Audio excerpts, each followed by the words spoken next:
যদি বলেন হুজুর এটার জন্য কোরআনে আসার তো দরকার নাই, সে বিজ্ঞ আলেমদের সমাধান নিলেই তো হয়ে যায়, এই কথা যদি বলেন তাইলে আর একটু গভীরে যান। বিজ্ঞ আলেমদের কাছ থেকে সে কোরআনের বিষয়গুলো জানিয়ে নেবে, আপনার দলের আলেমের কাছে আসবে? ওয়াহাবি কাফের বলে ফতোয়া দেয়, আসবে আপনার কাছে? আসবে না। হ্যাঁ, তার দলের আলেমদের কাছে যাবে। তো তার নিজের আকীদার যেই দশা, তার দলের আলেম আর ঠাকুরদের তো সেই দশা, ঠিক কিনা ভাই? তো ওই দলের আলেমদের কাছে জিজ্ঞেস করলে তো সে কিয়ামতের সকাল পর্যন্ত হক পাইব না।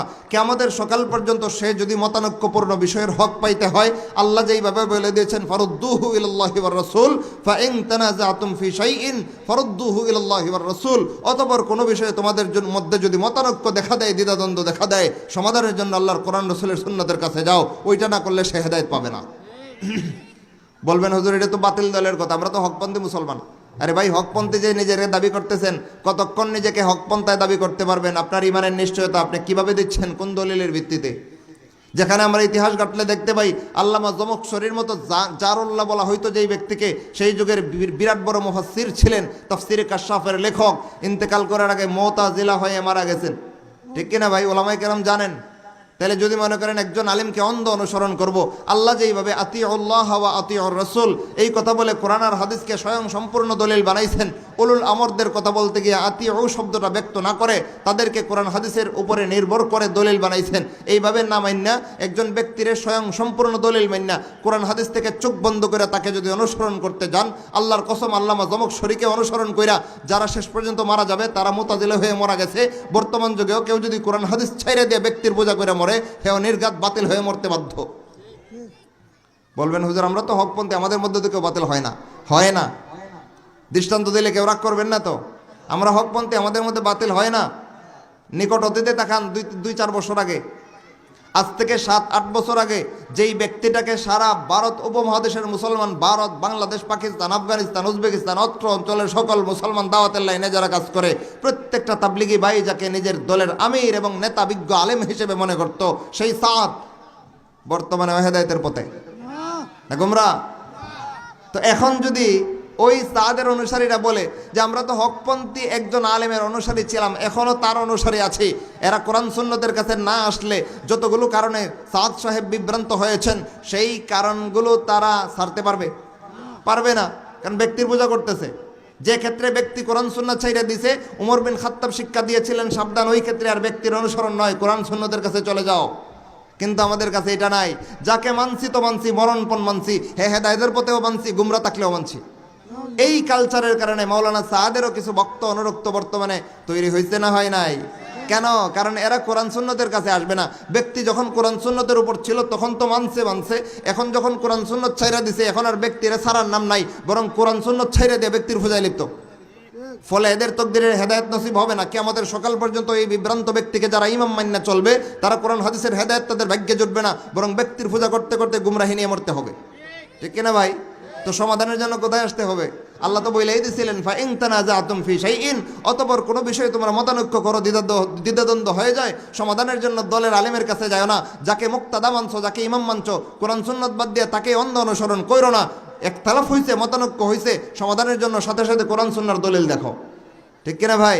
সুতরাং ওইখানে ফিরে না আসলে হেদায়েত কি আমাদের সকাল পর্যন্ত আমাদের নসিব হবে না, আফসোস। কিন্তু এখানে নাই আমাদের সমাজের মুসলমান। আমাদের সমাজের মুসলমান দিন শিখে যে কয়টা উৎস থেকে, প্রত্যেকটা উৎস গলত।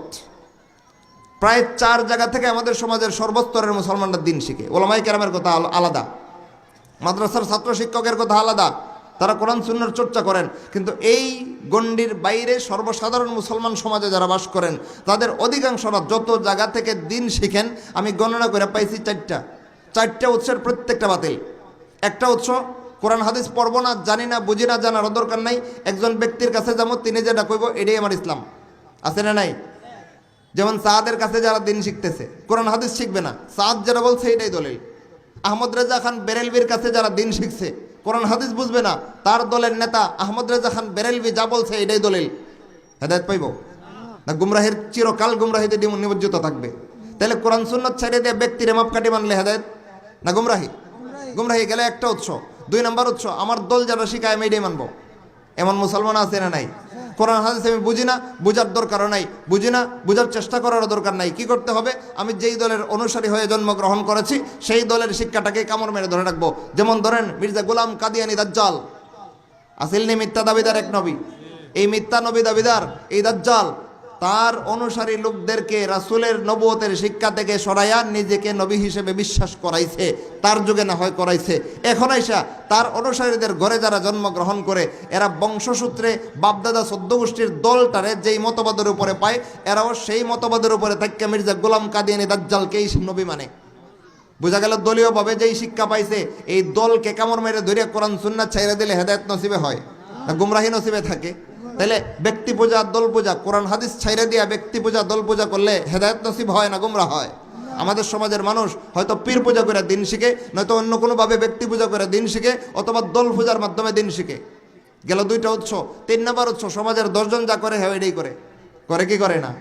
এখন এক সমাজে এক এলাকায় গেলাম, ওইখানে গিয়ে শুনি শতকরা প্রায় 95% মানুষ গড়ে গড়ে মিলাদ কিয়াম করে, কারণ এদের এলাকায় ওই দলটাই বড়।